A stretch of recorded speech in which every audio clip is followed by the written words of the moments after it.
자, 그럼 오늘 설교 본문을 함께 읽어보는 시간을 가져보겠습니다. 오늘 설교 본문은 누가복음 16장 13절이 되겠습니다. 누가복음 16장 13절을 다 같이 한 목소리로 읽어보도록 하겠습니다.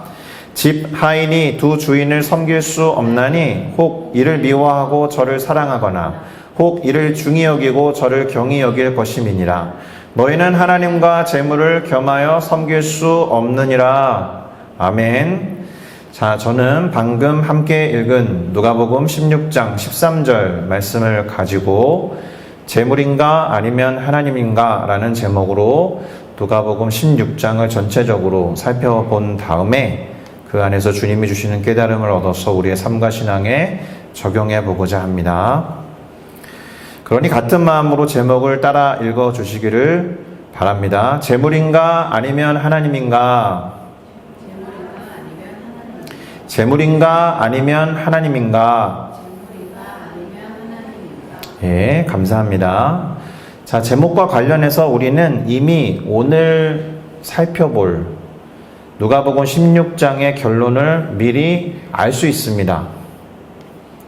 그것이 무엇이냐 하면 동시에 두 주인을 섬길 수 있는 종은 없다. 그런 말이죠. 그런데 종이라고 하면 무슨 생각을 해야 합니까? 누군가에게 속해 있는 존재라는 뜻이잖아요. 그러니까 종은 동시에 두 주인에게 속할 수 없다라는 것이 결론이 될 거예요. 그리고 오늘 본문에서 그 두 주인이 어떤 것이냐? 재물과 하나님을 의미하는 것이니까 하나님께 속한 종이 재물에게 속할 수 없고 재물에게 속한 종이 하나님께 속할 수 없다라는 뜻이 되는 겁니다.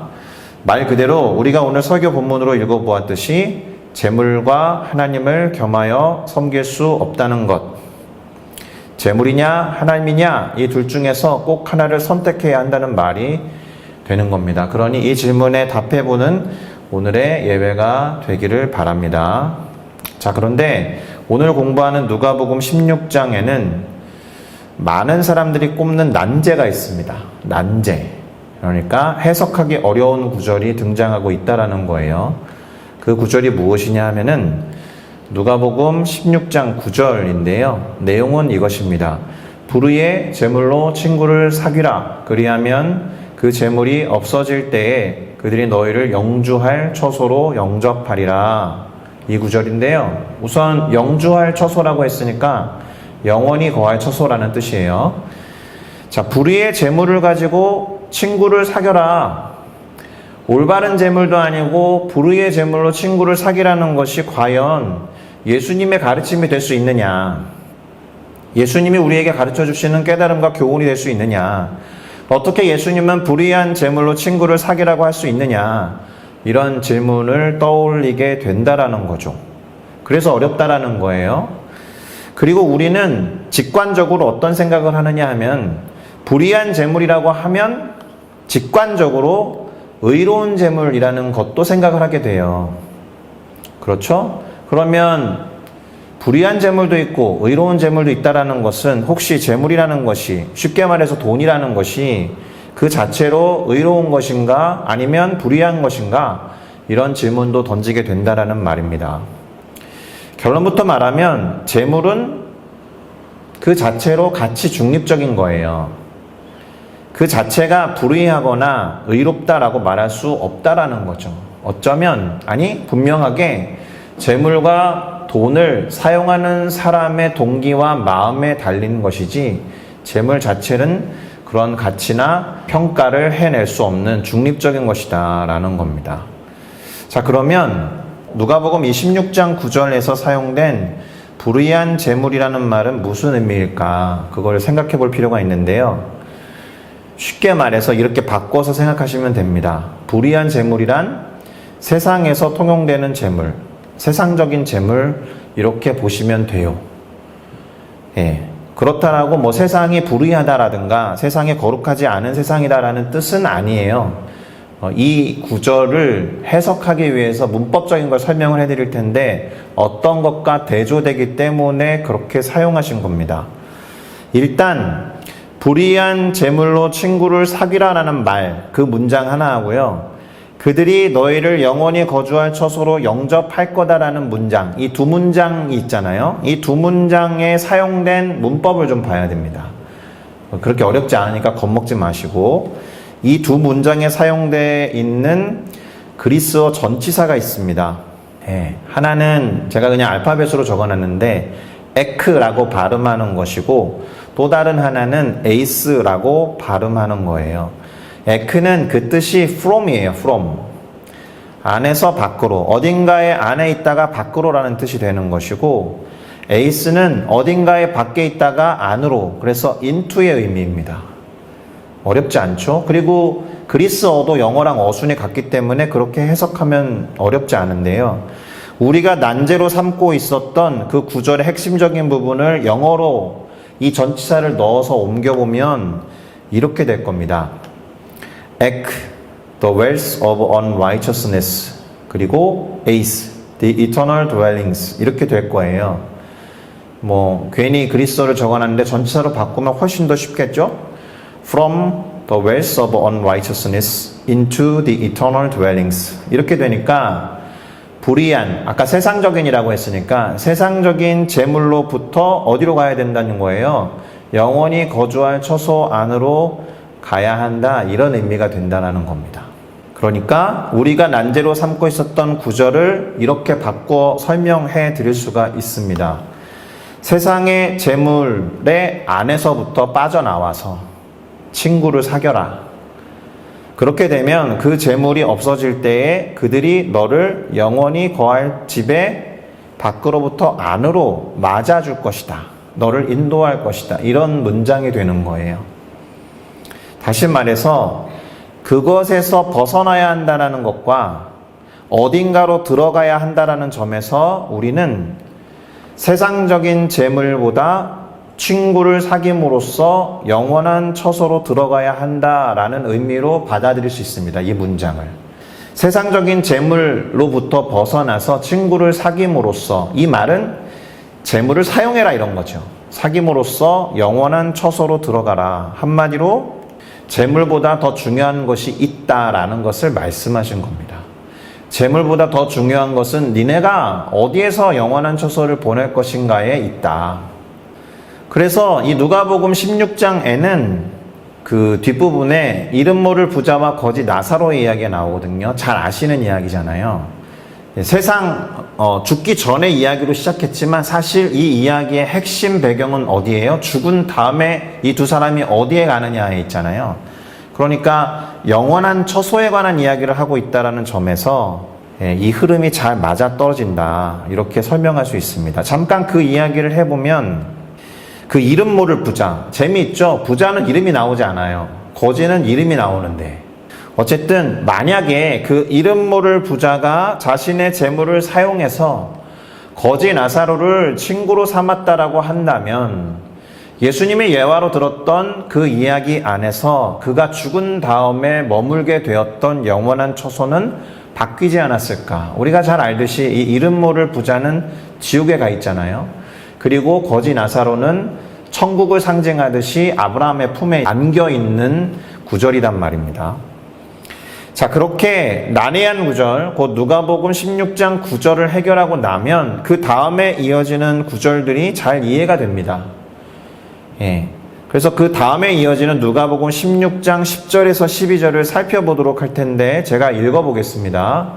지극히 작은 것에 충성된 자는 큰 것에도 충성되고 지극히 작은 것에 불의한 자는 큰 것에도 불의하니라. 너희가 만일 불의한 재물에도 충성하지 아니하면 누가 참된 것으로 너희에게 맡기겠느냐? 너희가 만일 남의 것에 충성하지 아니하면 누가 너희의 것을 너희에게 주겠느냐? 이렇게 적혀 있거든요. 우선 이 구절에서 핵심이 되는 단어에다가 제가 노란색 글씨로 표시했잖아요. 충성이라는 단어예요. 그리고 그 단어가 맡기다, 그리고 주다, 이런 의미에서 왔기 때문에 충성이라는 단어도 노란색, 주다, 맡기다 라는 단어에도 이렇게 노란색으로 표시를 해 놓은 겁니다. 자, 그리고 이 충성에 해당하는 그리스어 단어는 이렇게 생겼고요. 발음은 피스토스라고 읽습니다. 피스토스. 이게 믿음이란 단어거든요. 예, 그래서 이 피스토스를 어떻게 해석하느냐? 충성된, 진실한, 신실한, 믿을만한 이렇게 해석해요. 그렇겠죠? 그러니까 아까 충성이라는 단어보다는 우리말로는 충실이라고 번역하는 게 조금 더 매끄러울 거예요. 그런데 이 단어도 원형이 있습니다. 어느 동사에서 왔는데 피스테오라는 단어에서 왔어요. 믿다, 맡기다. 그래서 아까 맡기다, 주다라는 것에 똑같이 노란색으로 표시한 이유가 거기에 있습니다. 믿으니까 맡기는 거죠. 그래서 사실은 이 말씀을 하기 전에 이 누가복음 16장 초반부에 청지기가 나오거든요. 불의한 청지기 이야기가 나와요. 그 청지기라는 단어를 영어로 뭐라고 옮겨놨느냐? 매니저라고 해놨잖아요. 그러니까 주인이 믿을만해서 자신의 재물과 돈을 맡김, 그 사람을 청지기라고 부른다라는 거예요. 시간 관계상 그 비유를 다 설명할 수는 없는데 잘 아시는 내용이니까 한번 읽어보시고 이해가 안 되시는 부분이 있다면 질문해 주시면 되는데요. 거기에서 이제 불의한 청지기가 사용한 불의한 재물 때문에 불의한 재물로 친구를 사귀라 이런 표현이 나온 거다라는 거예요.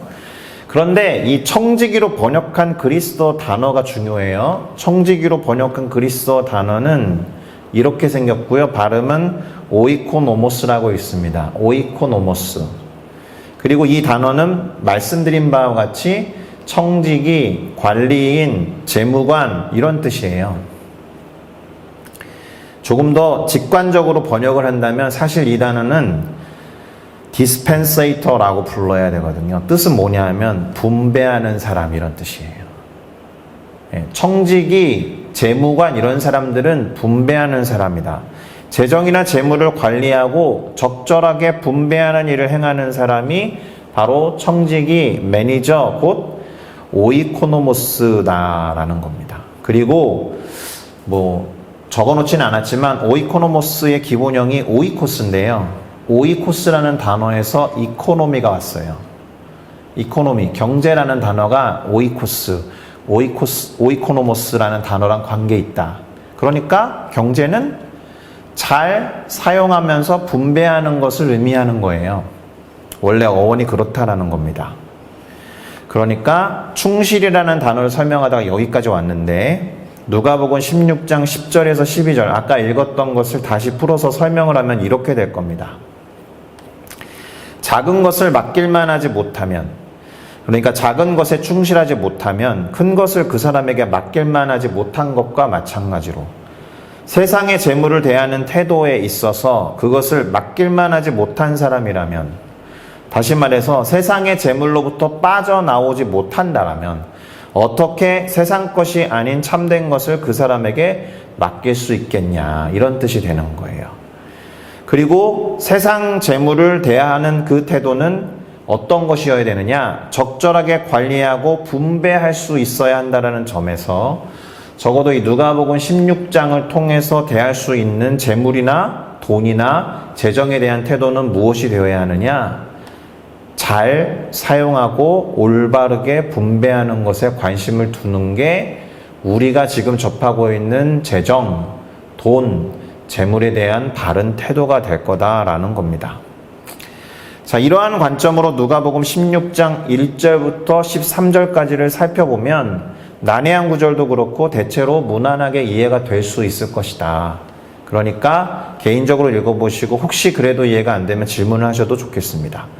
이렇게 예수님이 1절부터 13절까지 돈에 대해서, 재물에 대해서, 청지기의 역할에 대해서 이제 가르침을 주셨는데 오늘 본문에 재미있는 장면이 하나 나와요.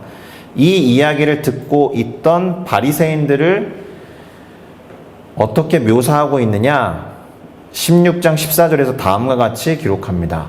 바리새인들은 돈을 좋아하는 자들이라 이 모든 것을 듣고 비웃거늘, 이렇게 나오거든요. 비웃었다라는 거예요. 예수님의 돈을 대하는 태도나 예수님의 청지기로서의 역할이 어떠해야 된다라거나 그것이 불의한 재물이라도 친구를 사귀어서 영원한 처소를 어디로 전할 것인가에 대한 가르침을 주셨는데도 불구하고 그것을 비웃었다, 받아들이지 않았다라는 거예요. 예수님의 가르침에 동의하지 않았다라는 거죠.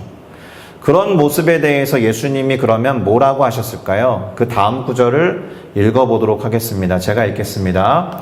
예수께서 이르시되 너희는 사람 앞에서 스스로 옳다 하는 자들이나 너희 마음을 하나님께서 아시나니 사람 중에 높임을 받는 그것은 하나님 앞에 미움을 받는 것이니라. 이렇게 말씀하셨어요. 어려운 내용은 아니죠.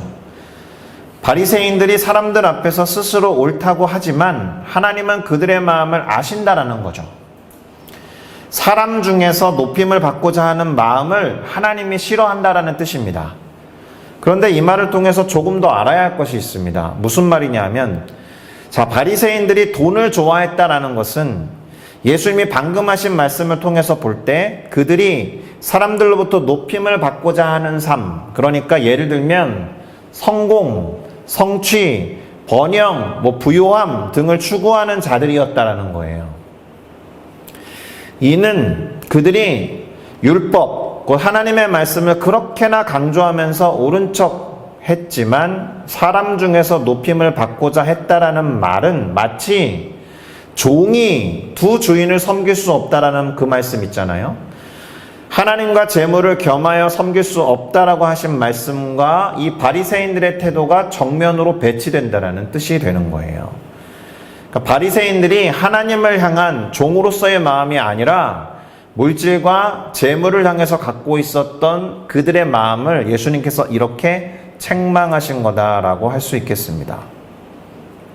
그런데 오늘 누가복음 16장의 흐름을 따라가다 보면 이렇게 바리새인들의 모습을 예수님이 책망하셨다라고 해서 마치 그들이 강조했던 율법이나 선지자들의 글이나, 그러니까 성경의 가르침과 하나님 나라의 복음이 상충되는 것은 아니다라고 생각해야 됩니다.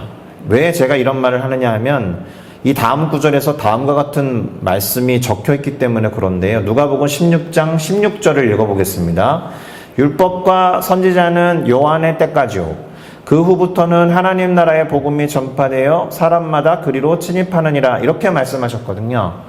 이 말을 잘못 오해하면 요한의 때까지만 마치 율법과 선지자의 글이 유효하고 이제부터는 예수님이 전하신 하나님 나라의 복음이 전파되어서 그것 하나면 족하다, 마치 이렇게 해석될 소지가 있기 때문에 그래요. 그런데 그렇지 않다라는 거죠. 그 이유는 그 다음에 이어지는 비유 때문에 그런데요. 그 비유가 뭐냐면 우리가 잘 아는 아까 말씀드렸던 이름 모를 한 부자와 거지 나사로의 이야기를 통해서 알 수 있습니다. 이 이야기 잘 아실 거니까 그것도 설명을 해드리진 않을 텐데, 다만 이 이야기의 뒷부분에 나오는 세 구절을 먼저 읽어드리고 설명을 해보겠습니다. 16장 29절에서 31절에 이런 내용이 나옵니다. 아브라함이 이르되 그들에게 모세와 선지자들이 있으니 그들에게 들을지니라. 이르되 그렇지 아니하니이다. 아버지 아브라함이여, 만일 죽은 자에게서 그들에게 가는 자가 있으면 그들이 회개할 겁니다.